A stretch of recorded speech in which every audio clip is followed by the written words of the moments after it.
You do? Okay, because I have some cards too. Okay. Okay. Well, if you want to use yours, I'll keep mine. There you go. Okay, so I need everyone to. Take one back.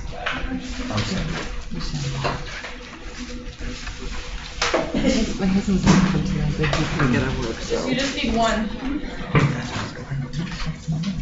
No way!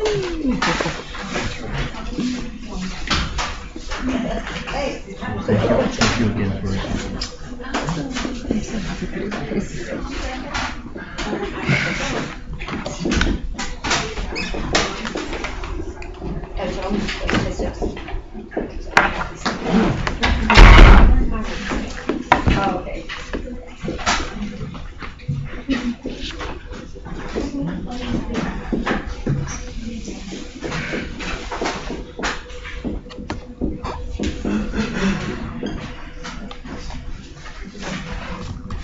Everybody got paper? I'll tell you a little bit about myself in a little bit.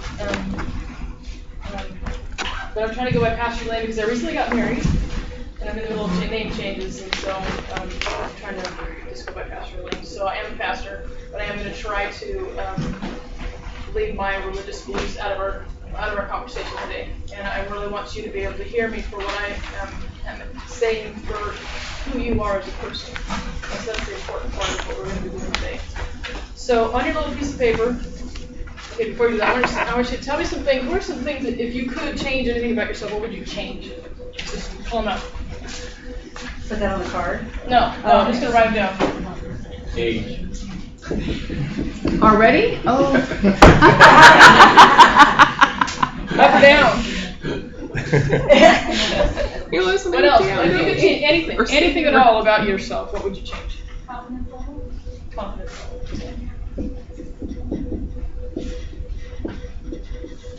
You want to be taller.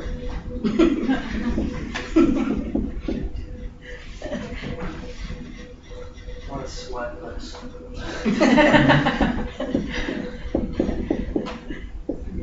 Be more assertive. Appropriately assertive. Less anxiety.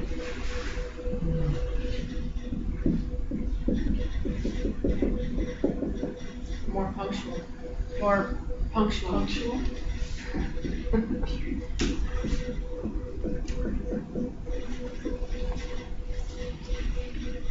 Less control.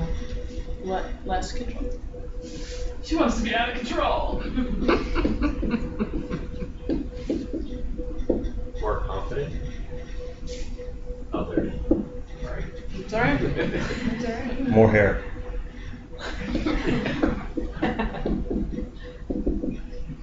Got the communication.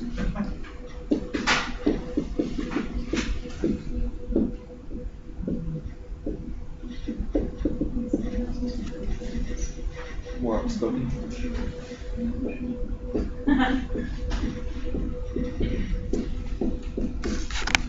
Smarter.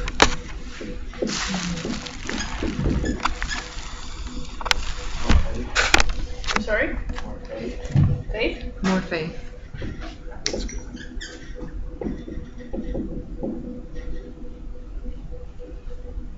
You good? Patience. Less or more? Oh, more. Sorry. Okay. So what I want you to do on your card, the first thing I want you to do is write a number somewhere between 0 and 100. 0 being not at all. So it's up here. And 100 being completely.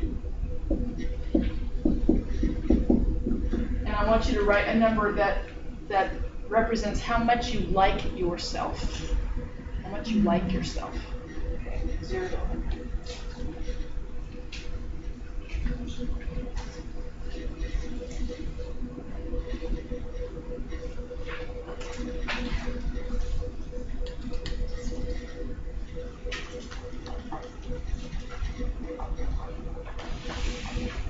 Okay, put your card over. Now I want you to write down 2 words to describe yourself. 2 words that you use to describe yourself.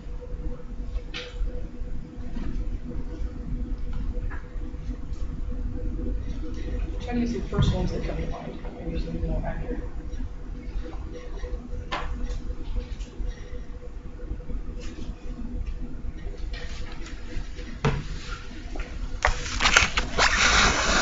And when you're done, you can just pass your cards forward.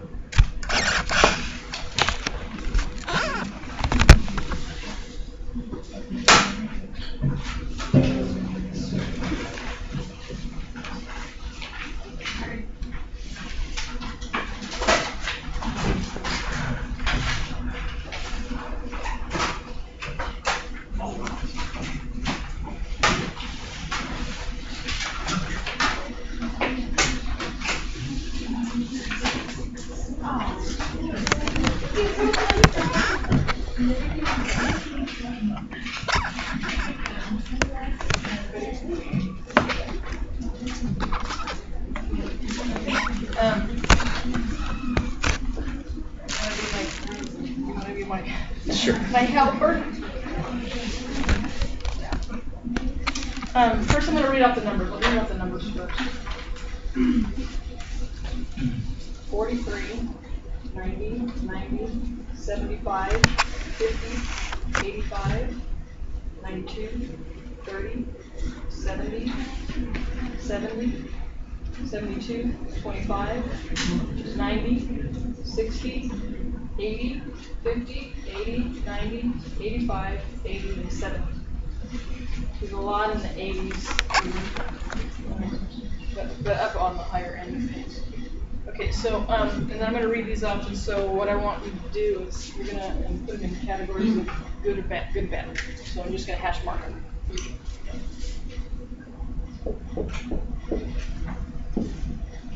Or I should put negative.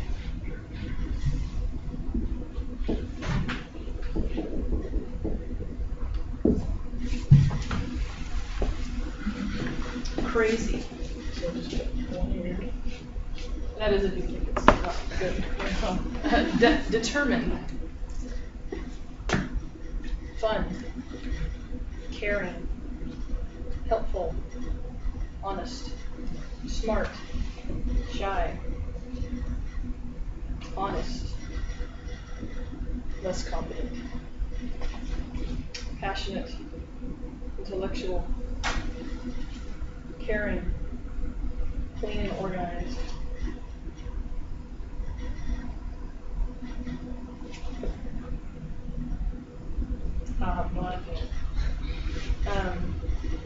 Big-hearted,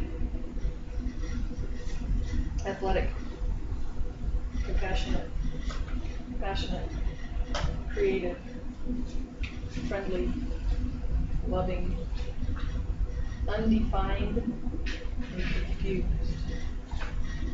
confident, humble, crazy, passionate. Oh, but that's a good one.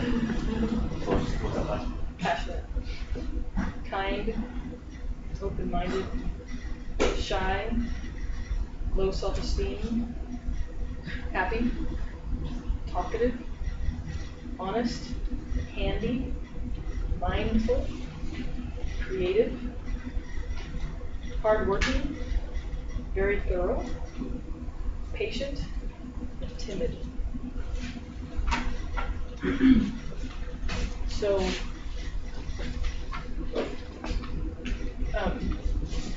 obviously much more positive thoughts than negative. And does that surprise you that out of this class that when you can list all these other things, that you actually really do see yourself in a positive light? Because sometimes the way we actually perceive ourselves is actually a healthier us than we project out to the world. And so, is this true or false? Anger covers pain. Sometimes, yeah. How many think yes? How many think no? Okay. Somebody who says yes, tell me why you think yes. I just see people who are feeling hurt lash out. you're in pain. Okay, and somebody who says no, explain to me why you say no. I feel like anger can be a projection of pain sometimes. Okay. Okay. And so, what I believe is that anger is the result of something painful happening to you, and the anger then is a motivator to make that stop. And so, the hard part is, can I really look and see what is really hurting me enough to identify that, to fix the problem, rather than just stopping the pain, and really looking at what's happening inside. So, I want to tell you a little bit about myself. I'm a licensed marriage and family therapist for the state of California. I'm also an ordained pastor. I was raised in the church all my life. Every time the doors were open, mowed the lawn, anytime the doors were open, we were there. Mom played the organ, Dad taught Sunday school, all that kind of stuff. But I was sexually abused by my dad my entire childhood.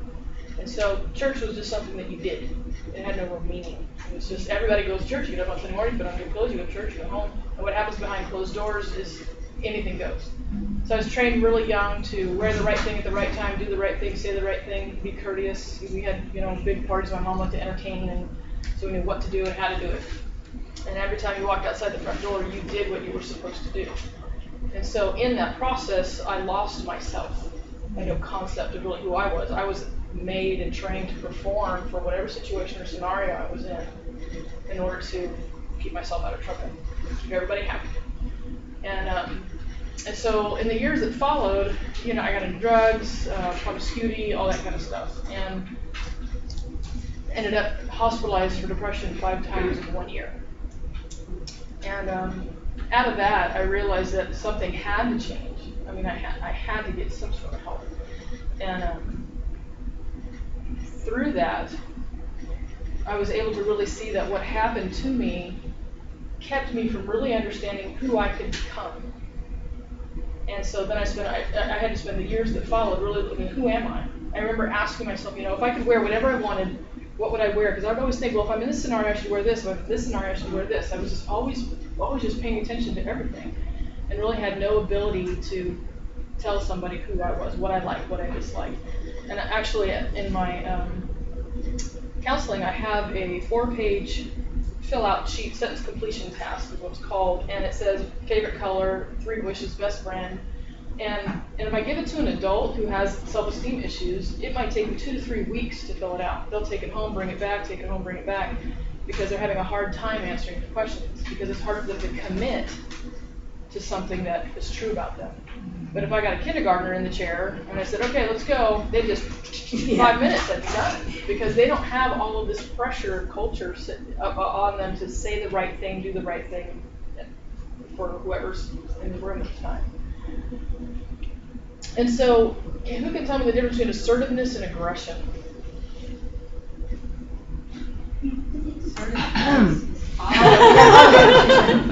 You should know this. It should bring about a positive response. Okay. Can aggression bring about a positive response? Yeah. Not usually with me.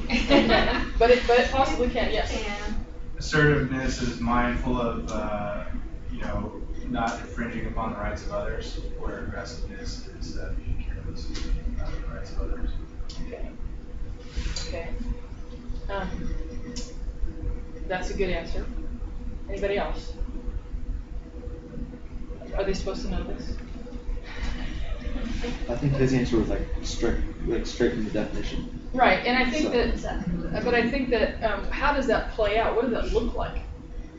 If I was going to say, I want you to go be assertive, or I want you to go be aggressive, how does that play out? What does that look like? I mean, he gives textbooks answer, but what does it really look like in real life? It's like a scenario like, do the dishes, or would you mind taking the time out to help me out do the dishes? That's aggressiveness was the first one, and assertiveness is the second one. Anybody else? Yes. I think one is selfish and the other one is kind of selfless. If you're like aggressive, it's more like of yourself. Like if I'm being aggressive, it's like I'm prideful, or I want you to see my point and be on my me. And then I think assertive is more like thinking about the other person and coming to a solution, and kind of like taking a step out of yourself. And so yeah. Okay. Anybody else? So assertiveness, how many of you have a hard time being assertive? Because I'm guessing that assertiveness feels like aggression to you. If I go up and I'm asserting myself, it actually feels like I'm being aggressive because you're not used to it. How many would say that's true? So it's really learning how to define what is the difference. Because in your head, if you can tell the answer and you know the answer, then it's how does it play out in reality? And that's why I kind of want to press you to really think about that. What does that really look like? So assertiveness with sarcasm or disrespect is actually passive aggressive. And so the last time I was here, I was nervous before I came up, and I didn't remember what you did, but I said something sarcastic, and she walked away, and I made everybody laugh. But that was my own anxiety, so I did this passive aggressive kind of little thing that would kind of help me not be so stressed out. But it was really kind of not fair to her, which I apologize for the class, and hopefully it's all done. I don't even remember what it was, but learning how what is it when you're trying to assert yourself and you use any kind of sarcasm, even if it's you say it jokingly thinking, oh, this is like, but you're actually really being aggressive. Aggression is a form of self-defense. Do you agree? You defend yourself by being aggressive. Or when you assert yourself. Sometimes. I mean, what if you're the person who starts it? Not defending yourself. Well, if it depends, if there's something that's going on inside of you, and your aggression is an attempt to protect yourself. And so rather than risking being assertive and saying, okay, this is really what I need, this is really what I want, you come across aggressive so that you don't get vulnerable and they say, well, sorry, you can't have what you want, and then you feel foolish or what all the myriad things that come along with that. So what is the purpose of assertiveness? To make everyone happy and get what you would prefer. Okay. To make everybody happy and get what you would prefer. Keep yourself, calm instead of, being aggressive and loud and all it's worked up, you know what I mean? It does, I noticed that, since I've been in this class, I've noticed that to put myself in check on that because I'm pretty aggressive sometimes. And so I'm trying to stop and think before I speak, basically.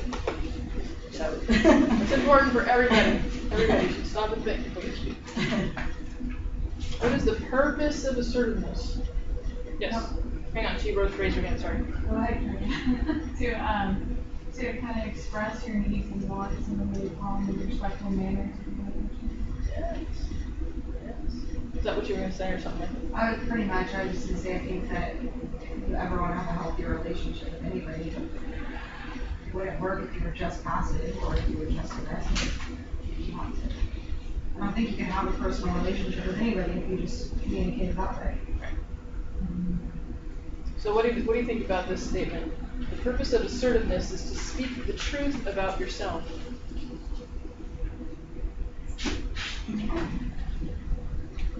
Your needs and your wants. So what keeps you from being honest? I'm sorry? What other people think. What other people think? Fear of everything? Everything? Embarrassment, humiliation. Embarrassment or humiliation? What else? Judgment.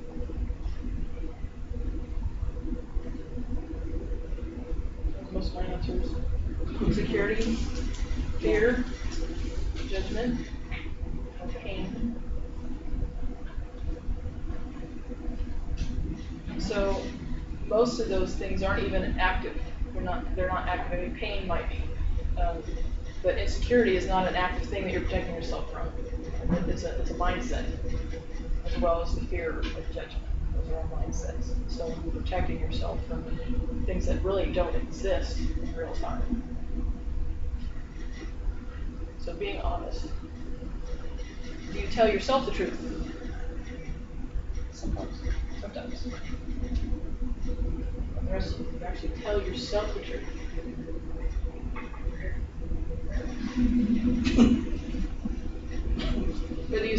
see the importance of that? In order to be assertive, you have to at least be able to tell yourself the truth. Yeah. If you can't tell yourself the truth, then it's going to be very hard for you to tell somebody else the truth. And so oftentimes we'll try to convince ourselves of things that aren't true in order to reduce our pain. Because if we really have to be honest with ourselves, then that puts us in a dilemma. Do we then act out of the truth and risk being hurt? Or do we lie to ourselves just enough to cope with life? So this is a question that I ask a lot of people, and there's people who just don't know how to answer it, and that's okay. If you thought about feeling whole, healthy whole, what would that look like? Can you envision that in your mind? What would that feel like? You're emotionally whole, connected, home. Boring. I'm sorry? Boring. Boring. Okay, boring. So, but that's a good answer, though. That's a good answer. So why risk being boring? You know, what other things come to mind when you think about that? I just thought if I'm whole in every aspect, I would feel better.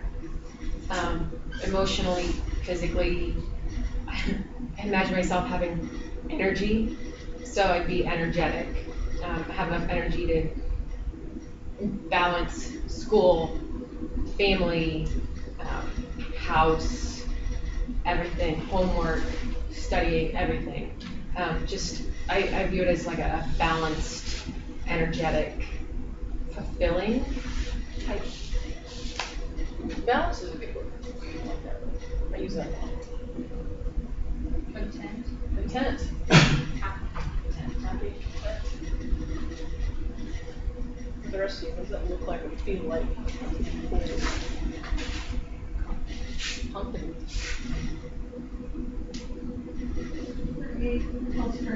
Free. And that's usually the word that I use. If you could be free, stand in the moment and be free and be whole and healthy. Freedom. What does freedom look like?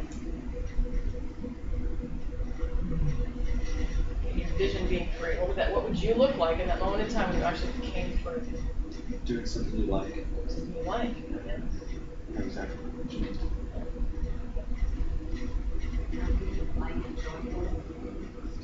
She's gonna happy, light, and joyful, and content.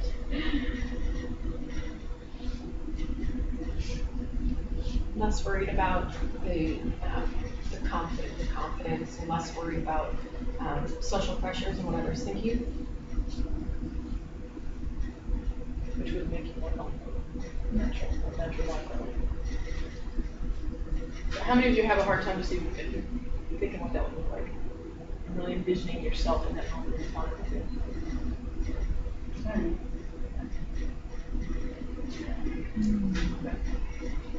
I think that as you work on that, you'll actually then be able to live your life towards that. You know, the more you actually think about what would I look like if I arrived in that moment in time? Can I see myself there?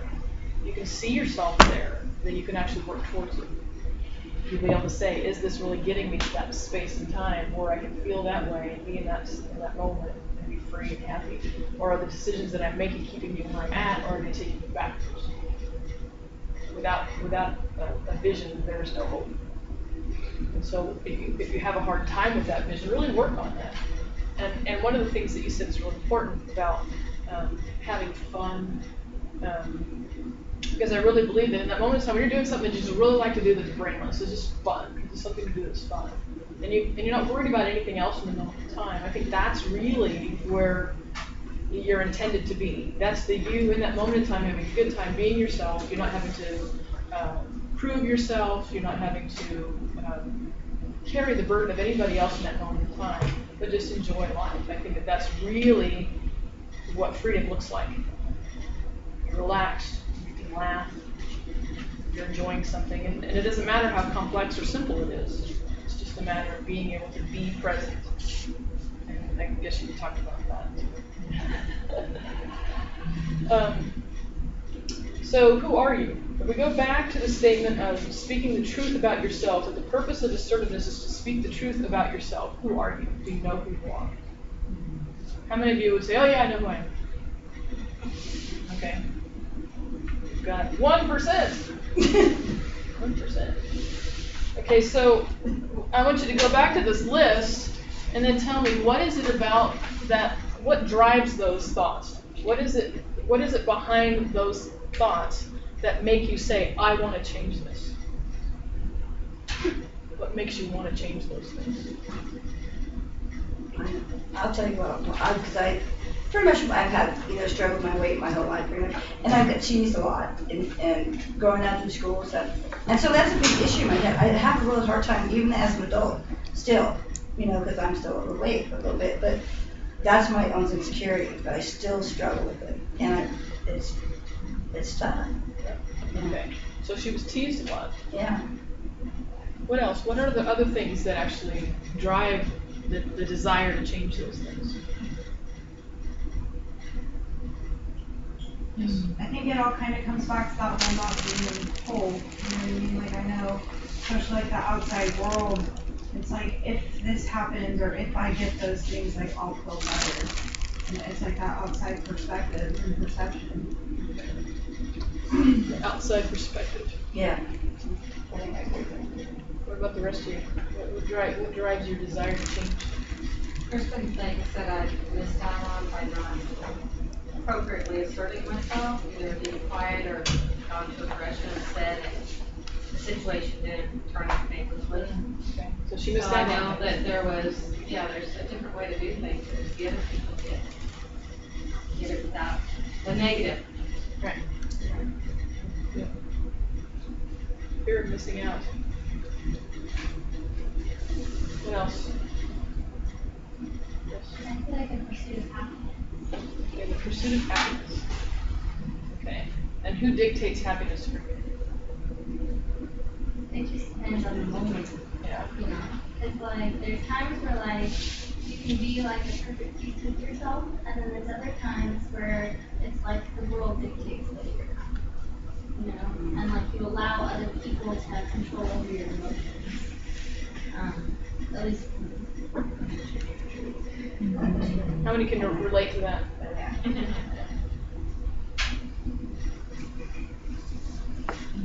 So, how do you know who you are? Who you are. Like what you decide. Well, it goes back to the descriptors, kind of, but even the descriptors that we have, I would ask you the same question. Where do those descriptors come from? What drives those decisions to write those particular words down? Do you know who you are versus who people say you are? Yes? Because I think it's constantly fluctuating for me because I'm, trying to overcome obstacles as they present themselves, and sometimes I'm impressed with the way I'm able to handle things, and that, I don't know who I am. I'm still learning, I guess. I don't feel like it's a bad thing, though. Well, if you're in the process of growth, it's not a bad thing. It's very positive. Very positive. What about the rest of you? You know who you are.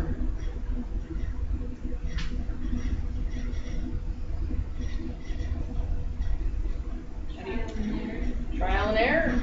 Trial and error. I have no idea how I'm doing that now. You're doing great. You're doing fine. And so if I told you who you are is not your name, it's not what you do, it's not where you live, it's not your gender, it's not where you go to school, it's not who you're the child of, or the parent of, or the sibling of. How would you know who you are? It's yourself. Find that.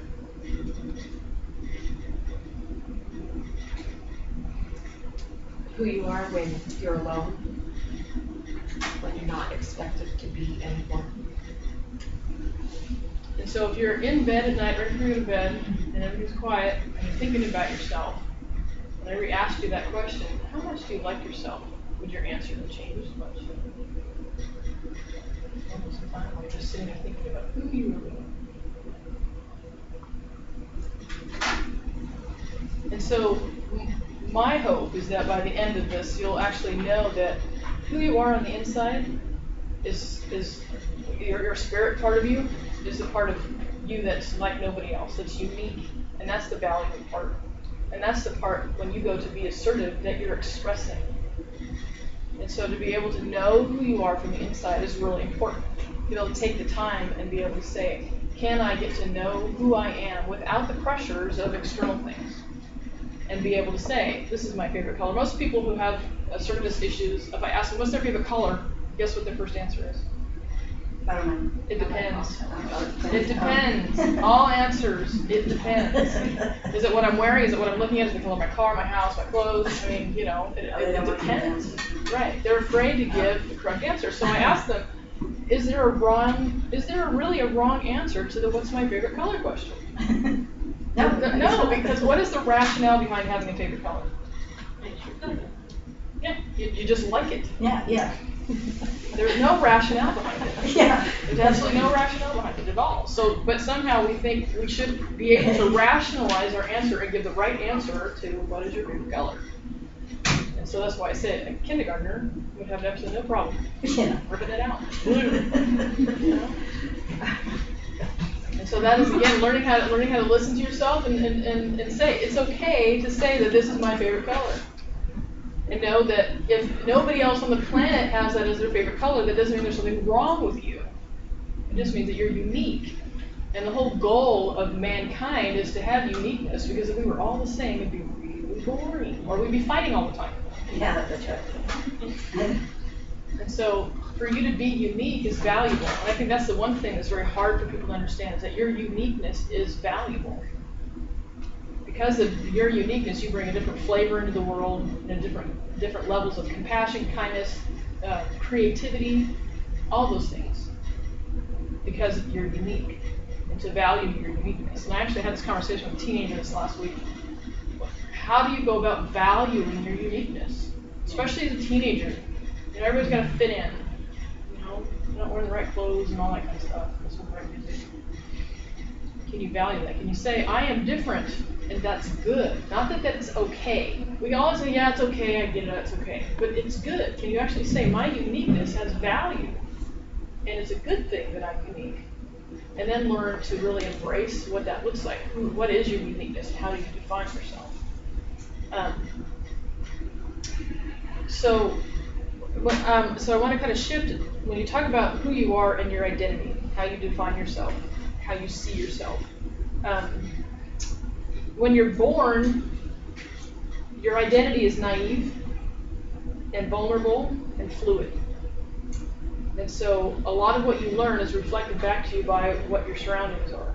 And then you learn about yourself based on how you're treated and your circumstances. And so by the time you're 5 or 6 years old, this is a really bad statistic, but it's been proven to be true. By the time you're 5 or 6 years old, you understand how relationships work.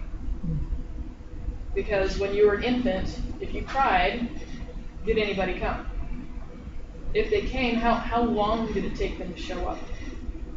When they showed up, what did they do? Did they actually help you or hurt you? And so then you learn, this is what I need to do. I either cry less, cry more.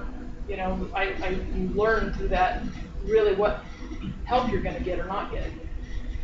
And then you watch those around you. So if you have parents that are fighting, you watch who does what, where, and how, and who says what. And so you learn, okay, if I want to, let's say mom's a flaming can thrower, and dad hides behind the newspaper. And so I learned that if I hide behind my schoolwork, mom's not going to throw cans at me. And so you watch, and so then you learn this is how relationships work. So by the time you're 5 or 6 years old, you're really good at assessing how to get your needs and how to avoid pain. And so oftentimes we become adults and we're like, okay, how do we change this? And a lot of it's really ingrained at a very, very young age. And I need to make the caveat that trauma, later in life trauma can have the same effect. But the worst example of what I call identity abuse is neglect. And so that's where failure to thrive syndrome comes from. When you have infants that aren't cared for, rocked, they're just fed every 2 hours or whatever and left there, they eventually die because there's nothing to generate their identity out of. And so they just give up. And so if you go back and think about, what was happening in your life and how did you interpret all of these things that happened to you? And how do you then view yourself based on those circumstances? Some of it will explain why you struggle today speaking up for yourself and your own issues. And so if you think about naive, so you're naive as an infant, you don't really know, you don't know anything. And so you take all that information by the time you're 5 or 6 years old. You're vulnerable, you have no cognitive ability to understand what's happening around you. You're just taking in information. And then the fluid part is because you are in the process of learning. So when you say, I'm still learning, I mean, that's a fantastic place to be, because you're allowing yourself to be molded in areas of truth, and you're learning what are the facts about who I am and who I can become, and am I allowing myself to be fluid enough to reach for that and incorporate those things into my life. And so if you take all of those things at a young age and you put in a lot of negativity, it's going to be really hard for you to grow up knowing that you have enough value to stand up for yourself. So it comes back down to value labels. Do I label myself as valuable enough to stand up for myself? And so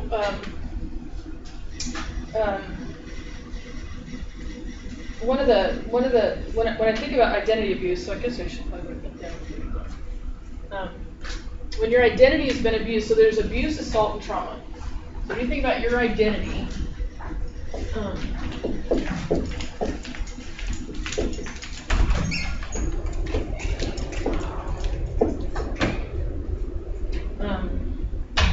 about your identity and how it can actually be abused or assaulted. Your identity is abused when somebody treats you in a way that's not healthy. And I need to let you know too that my goal is not to bash your parents or bash your caregivers or whatever, but it's to really look at the truth about what are the things in your life that created false identity for you, that said you're less than, you're not important, you're not valuable. And really just look at the facts. Because a lot of people say, well, they did the best they can, and that's very true, they might have.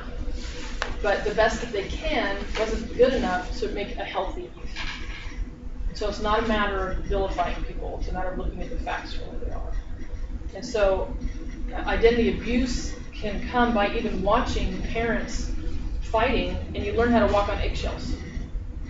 And so who you are as a person isn't valued, because they don't stop fighting because you're valuable. A lot of kids that come to see me, like even when they get older, if I was a better kid, my parents would have never gotten divorced. I mean, in their 20s, they'll still come to me and say that. I'm pretty sure that if I was a better kid, I would have been important enough to get my parents to stop fighting. And they really believe that. And so their identity actually gets abused by just being in that environment. And then assault is when people actually, people actually come up to you and say, you're stupid, you're dumb, I mean, all those negative messages that people get along the way, whether it's from, your neighbor, one of your teachers when you were younger, it could have been anybody, grandparents, that kind of thing, where somebody actually intentionally assaults who you are and downgrades the reality of who you are on the inside. And then trauma, and this is a really interesting one. I had a client who actually was traumatized by listening to stories of her grandmother who survived Auschwitz and horror stories. And so she listened to those as she was telling her friend the stories of what it was like, and she was really young. And she grew up with chronic fear. Just chronic fear. Because at any point in time, someone can just come up and grab you and take you and just do evil, wicked things to you. And so that's a really hard thing to live with. And also, this also is valid for any other kind of trauma, whether it's rape, war, house burns down, any kind of violence, because all of a sudden your identity is at stake. And who you thought you were is not active in the moment. So if you find yourself being vulnerable, then all of a sudden you incorporate an unsafe world concept. And to be able to go back in and say, or especially people who are in war who saw loved ones die, or friends die, they'll say my identity would be different if I could have saved them, but since I didn't, then there's something wrong with me, and they guilt themselves for a very long time, and so it's hard for them to go through the healthy grieving process because they're guilting themselves. and they stay there, and they relive it over and over again, and it's hard for them to be able to say, I'm okay. And survivor's guilt is just really, really a hard thing for people to go through. Anybody have any questions? I'm gonna sit here and yak. So I wanted to read you. I brought these, and they probably won't be too happy if I told them I was doing this. But anyway. I work at a church, and so I have staff meeting, and they let me do the counseling moment every staff meeting. And some of the guys just really don't like it. You know, like, oh, here she goes again. So, but I asked them the same question. I said 0 to 100. You know, how much do you like yourself? And so these are a bunch of pastors, so I just want you to keep that in mind. But they're everything from music ministers, children's pastors, senior pastor, executive pastor, you know, all these, you know. So these are answers: 70, 65, 62, 70, 110. We have a narcissist among us. Yeah. 85, 75, 30, 85, 79, 70, and 98. Wow. Yeah, it was very shocking, but I think it was important. It's important for us to really hear what's going on inside. We have a really good job of going and proving things to people, you know. Life is good, and especially, and this is so really bad, especially in church-type situations, you go in and like, oh, good morning, how are you? Fine. How are you? Fine. You know, and that's as far as it goes. You know, unless you're like crawling in the door or obviously crying or something, you know. So we train our people to just come in and walk the walk and present themselves in a healthy fashion. And so and the point of this is that nobody's immune to low self-esteem. Nobody's immune to that. And so I wanted to do some media bashing because I like doing that. What is the goal of media? To get the point across. Ratings. Okay, Yours so is better. so but when you say get the point across, what do you mean? Just to give information. Okay, divulging information. Okay, and you said ratings. And what motivates ratings? Money. Okay. What is the purpose of media? Yes. Yeah, I would say to make money, because even if it's in like the beauty kind of field, they Photoshop the pictures to the point where like nobody will ever look like that, and the girl who did this shot doesn't even look like that, so they'll continue to buy the product, and you'll never get that end result that you're thinking. Right. How many agree with that? Informative. Yeah. Doesn't always have to be. So let's go to commercial advertising. Yeah. And so, how many commercials do you see that say, "We appreciate you the way you are. You don't need to buy our product, but if you'd like to, please do." None. None. Well, they're there to manipulate. Right. Right. Right. And so, what I tell people is that the goal of commercials is to maintain your low self-esteem. If they can maintain your low self-esteem, you will continue to buy their product.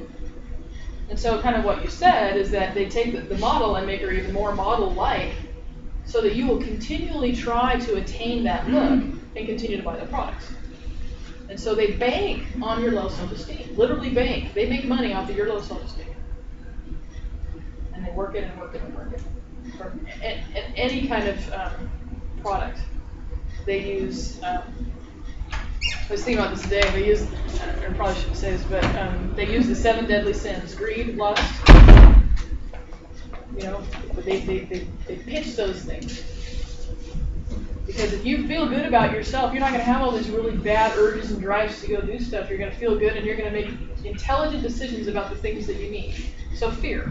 If they can get you to be afraid of every possible germ they can find, you'll buy every sort of cleaning product you can. I mean, there's more germaphobes now than there ever were before because now we're aware of how many germs there really are. And yet in the little pictures, the diagrams, they show it kills 99% of germs. They make the funkiest looking little germs, and they're all cartoon, but they look really creepy, right? And then the screen moves over to now that they're dead, but there's still some there. there's always just going to be some there. And so the people who have cleanliness issues, I mean, it's just horrible. And they think about it all the time. Yes? Have you seen the Dove soap commercial?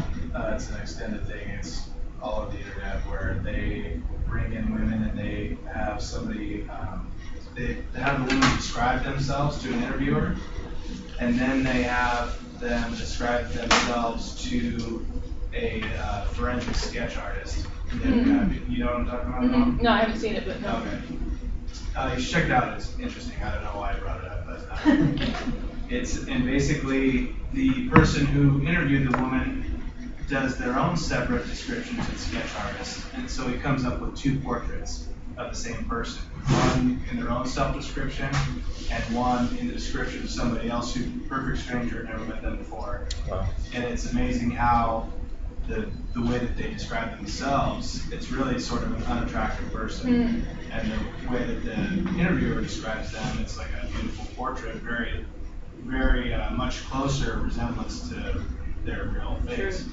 So it's kind of interesting. I guess it was put out by Dove. I don't know what their handle is on it, but I thought it was pretty interesting. It's all over the internet. Cool. Have you guys seen that?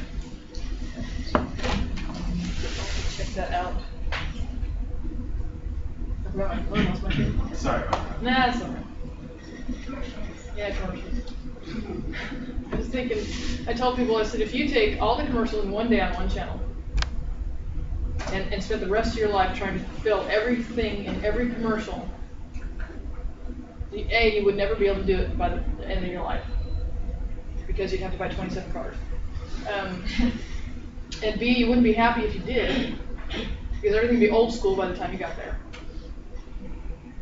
And so if we think about how much media gets put into our mind, and their goal is to maintain low self-esteem, and then we have culture on top of that. And I know I'm saying all-inclusive statements, and that's not all-inclusive, and I understand that there are some good commercials and there are some happy commercials, positive commercials. But for the vast majority of them, they're negative.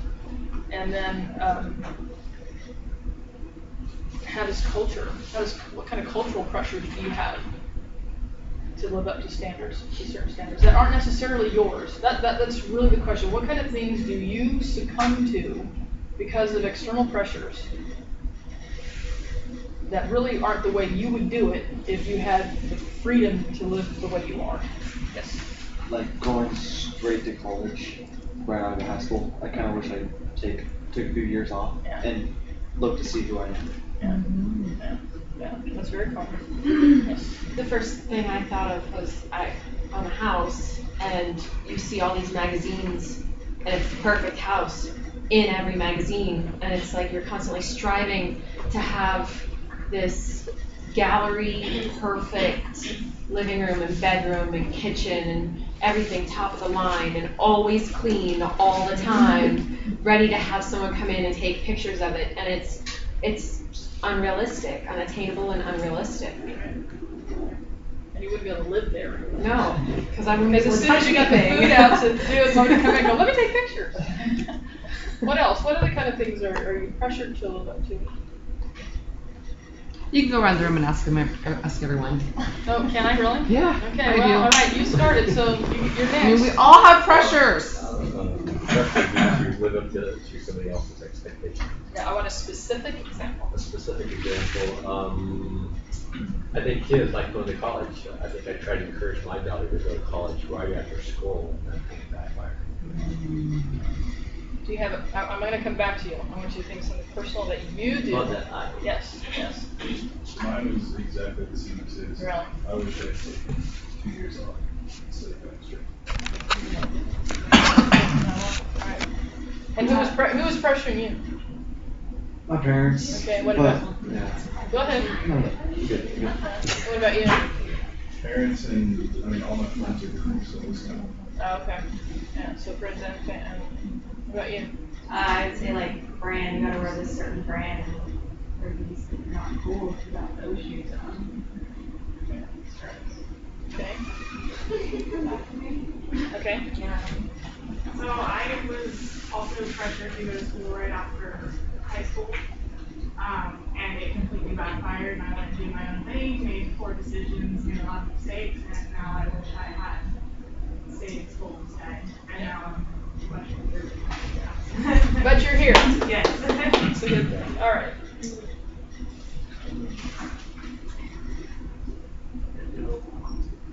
Pressure in answering this question. Yes,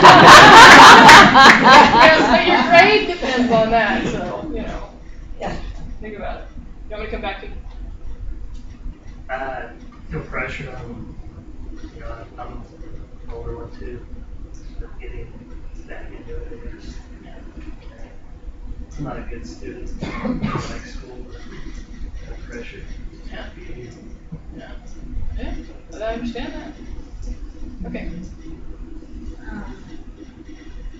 That like you're talking like pressured by like the outside world. Something that you do because there's some sort of external pressure that you wouldn't do if you could be free to be yourself. I'll kind of do the opposite. Like I feel like there's such a pressure on like if I don't look this way, act this way, talk this way, dress this way, then like you can't be a successful woman. And so I don't know. Instead, I get kind of like, great, I'm not going to do those things, even though some of them aren't bad, but like it's like such a pressure to do. You fight against it. Yeah. Yeah. But like you have to do something. Not like to the extreme that you got there, but like maybe wear nice pants to an Did you think so? So it would be to work at a job even if you don't like it. Okay. So like the world revolves around money, so you have to have a job even to sustain yourself. Even if you don't like it, you still gotta go do it. And a lot of people have that concept that they feel trapped in their jobs and they don't feel like they're even capable of changing jobs or going back to school and re-educating in a different field. They really just they gotta make money and do the deal. Okay, your turn. I would have to say that I was pressured into going back to school right after high school. I wanted to take a few years and work and have some time for myself. But my mom was like, no, go to school. You have no choice. Yeah. And sometimes that can be money too. If they're helping you with college at all, it's like you're gonna go or I'm gonna help you. All right. What do you? And again, my house. Oh, that's right. Okay, I'm sorry. Good job. Maybe there's pressure in the workplace to kind of mold yourself to the type of people you work with on the professional level, and just make sure you follow like the chain of command and the corporate type world. Okay, I'm gonna change the rules on this question now for the rest of you. Sorry. You have to use I statements, not you statements. Okay. I feel pressure to raise the kids. Okay, that's very good. And where do you feel that pressure from? Just everywhere. Media, other friends who hide how bad their kids really are. Yeah. Or they're secretly beat him if I know. So. Right. So for those of you who didn't hear, she said to raise the perfect children. She feels pressure to raise the perfect children. Okay. Okay, well, I guess I feel pressured always to try every diet there is in this world to, be a certain weight and to look a certain way. And as you can see, haven't really, got that one yet, but, so, right. I feel, TV's are always out there, try this, oh, okay, you gotta look this way, you gotta, if you're not, gonna be beautiful unless you're, this, weigh this much and look this skinny, you know what I mean? They don't have enough fluffy people on TV. That's right. So that's that. That's true. Yeah. And there's a lot of pressure. Okay. Pressures about succeeding. Can you give me an example?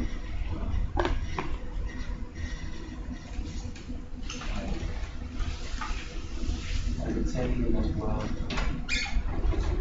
To like achieve that lifestyle. Oh, okay. So trying to be successful so they can say my son's successful? More like be successful so I can mooch off you? Kind of, like I wanted to be able to do that, but it's like the pressure of actually succeeding for myself. Okay. My pressure is to be at school just because everyone's painting it out to be like, you won't get a job. Or if you do, it's kind of like what these guys do. I don't want to do something I hate.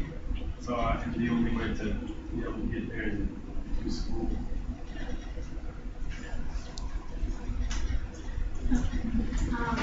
Pressure for having a job that is not job service or Family? I chose what I So what did you choose? Oh, okay, good. Yeah. Well, good for you.